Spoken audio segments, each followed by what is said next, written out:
Forever Summons, ladies and gentlemen, it's finally back. After years of waiting for its return, it's finally came back on global. And this time around, I'm gonna be honest, it really hasn't changed too much since the last time we saw it, at least unit wise. But of course, it's time for me to give you guys the best units you can select from the Forever Summon. Now real quick, I just want to say before this video even gets started, if you have somebody that's like your favorite unit in the game, it could be whoever or whatever the case may be, then go for them, okay? You don't have to go for the most meta thing, just go for whatever you want to go for and have fun with that. But if you want to go for the most meta thing, the thing that's going to give you the most value, then that's what this video is right here. I'm going to be telling you some notable people from each attribute, then at the end of the video, I'm going to be telling you who I think the top 5 units are from this Forever Summon that you can select if you still haven't been able to pick by the time we get there. Also, before we even get started, if you have not looked at Forever Summon list, there is no Cross the Blaze units in this list.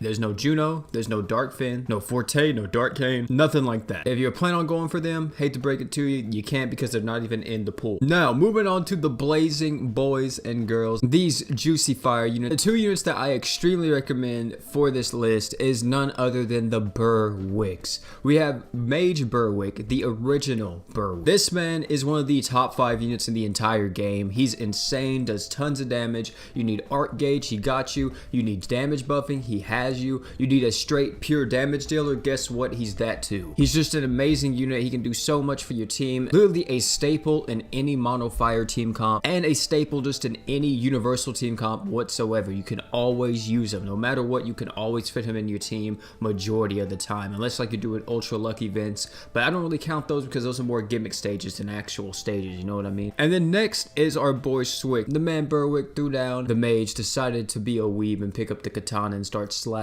like his boy Vox. Swick is really freaking good still. A lot of people underrate him because of another unit that came out, which is Sistina. Even though Swick and Sistina do the exact same thing, he's still not a bad unit. Sistina's not that much of an upgrade from Swick, trust me. And if you don't have a physical damage buffer and you're looking for that, especially if you're like running Vox or something else or another very hard-hitting physical damage unit, and you want to buff their damage even more, then Swick may be your guy. I would really recommend him too if you don't have Sistina, because literally he's like the next best thing. Very good unit. Recommend picking him up if you need that physical damage deal. Moving on to water, I'm gonna be honest with you, there is a lot of good units in water, but we're gonna name at least 4 of them right here that I would recommend you guys picking up. First and foremost is our boy Weaver. Now I actually think Weaver may be part of the new unit of choice ticket coming out later on this year. Weaver is a phenomenal supporting unit for any team, especially mono water. He's able to increase everybody's critical damage by 50%, or is it 30? It's one of the two, 50 or 30, I can't remember. He's also able to reduce the enemy's water resist as well. He's really good support, he has really good slots, and he can do a lot for you. He's pretty much like a budget Sistina to an extent, because Sistina and his kit are very similar. Next is going to be Rosetta. Now Rosetta is a really strong supporting unit, and if you do need another Archgen unit, I would recommend picking her up. The only thing about Rosetta that, you know, makes me very much not like is that she's type B Archgen, so she can't work with other type B Archgen units. Not only that, she does kind of need her true weapon to an extent. A lot of people may argue that she doesn't, but I really think if you're going to be using Rosetta, you want to pick up that true weapon because that true weapon is just way too nice. But if you need that other Archgener on your team and you don't have one yet, then she may be your girl. Not only that, she is a really phenomenal unit for magic damage teams because she lowers the enemy's magic resistance. And then the next 2, these guys are literally the kings of the game in terms of what they do, and that's going to be firstly our boy Thetis and our boy Vox. Thetis is a defensive powerhouse. If there was a literal tank in the game, it would be Thetis. Like, I'm talking about a legitimately mechanized tank, because there's no other unit that can do what Thetis does. No other unit can tank as well as him. No other unit can just protect his team as well. It's just insane how timeless they made Thetis because he's just way too good. But with all that being said, Thetis does have some bad points, which is he's boring as hell. Like, you literally pop barrier and that's it. You wait till another barrier's up, boom, you pop it again. And also he does like no damage too. And that'll be another thing to look out for. But if you are lacking in a very good tank, Thetis, no matter what, would be a god tier pick. Next is Vox. Vox is a jack of all trades unit that is supposed to be only good at everything and not like amazing at everything. Well, Vox is a type of unit that is actually great in every single category that he is. It's just insane how much this unit does because he's literally a jack of all trades. And unlike other games where a unit that does everything isn't considered top tier or isn't considered like the best because they don't excel at one thing, Vox literally excels at every single thing he does. So he's like Thetis. If you pick him up, up and you don't have them, no matter what, it's a good choice. Now, the Earth category this time around, I'm not gonna lie, is kind of weak because if you're not going for mono Earth, I think that this category is just not good at all this year. And I would only recommend that you go for one of these Earth units. If one, you know, you're just trying to complete your collection and you want to pick up like Saku or like Riviera or something like that, or if you are going for the Holy Trinity still, which if you don't know what the Holy Trinity is, you're probably brand new to the game, so don't even worry about it. You know, maybe picking up like Emira or Norn would be really beneficial, but I think Norn may be on the unit choice ticket coming out like next month, so you may want to wait and not pick up Norn. I'm not for sure on that. I'm just thinking that she might be because I think Ashe may be on it.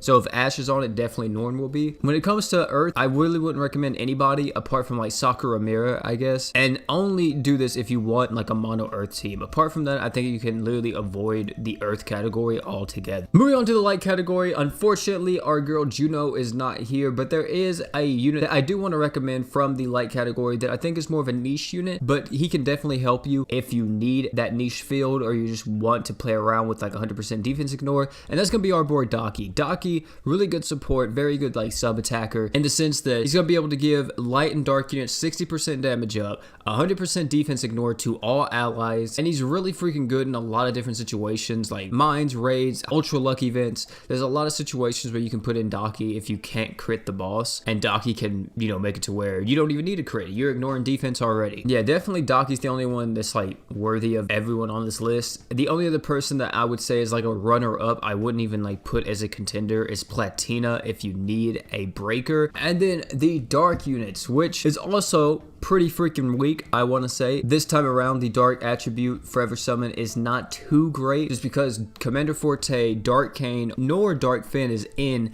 this pool, so it sucks. It really sucks. But I have two units that I want to recommend from this entire list, and that is going to be Shuri and our girl Decelia. Now, Shuri is one of my favorite units in this entire game. I love Shuri. I use her a ton still to this day. She's such a fun unit to use, but I wouldn't recommend if you're a new player to pick her up. If you're a veteran player and you want a fun unit, literally can be used in a lot of situations, you just need to build team comps around her, then Shuri's your girl. She's extremely fun and I highly recommend it. But Decelia is somebody that you really don't need to build team comps around. You can just place her in a team comp and she's going to do tons of damage. Decelia is still one of the best ramping damage dealers in the entire game. Juno did kind of push it to the side a little bit, but the only problem with Decelia is just that she needs to ramp up, meaning that you need to use multiple normal arts in order to get her to her full potential. But in content that she is needed in, that's not an issue at all, so she has that time to, you know, do that. But of course, like I said, Juno has taken that spotlight, but if you do not have Juno, Decelia is your next best option, and I highly recommend it. Now, that is actually all of the attributes covered, but of course, I said I would give you my top 5 units at the end of this video that I think you should roll for if you're still having trouble picking who to go for. Top 5, here we go. Number 5, we're going to be putting in our boy Swick. Swick, an amazing physical damage dealer. Really good physical damage buffs that he applies to the entire team. If you need that, go ahead and pick it up. He won't hurt you at all. He's just an amazing unit. Coming in at number 4 is going to be our girl Decelia. If you need a ramping damage dealer or an in-game viable damage dealer, Decelia is your girl. There's literally no other unit on this entire Forever Summon that does it better than her. And now these next 3 units are all top tier. Like, all of them are on the same level. They're all extremely good at what they do, and you really can't go wrong with picking anyone from this list. Number 3, 2, and 1 would be Thetis, Vox, and Berwick. These guys are just insane. Top of the line, top of the pack, top of the freaking meta. There is literally no one that can just demolish bosses, tank for days, support their team as good as these guys. All of them are good, all of them phenomenal units, and I recommend that if you really can't decide and you're missing one of these, make sure you at least pick up one of these 3 because they're just way too good and they're pretty much a must-have. It doesn't matter when you started playing. You could have started playing literally today, and these guys would be the top 3 highest priority for you to get as a new player, a veteran, intermediate, whatever the case may be, if you're missing any of them. But guys, thank you all for coming out. That's the Forever Summon. Hope you guys get lucky. Hopefully you guys can get the unit that you want from the Forever Summon. But hey man, it's been your boy OP. Thank you all for coming out. Don't forget to like, comment, subscribe for more. But hey man, that's been it for me. Man, thank you all for coming out again. And last but not least, don't forget to drink water.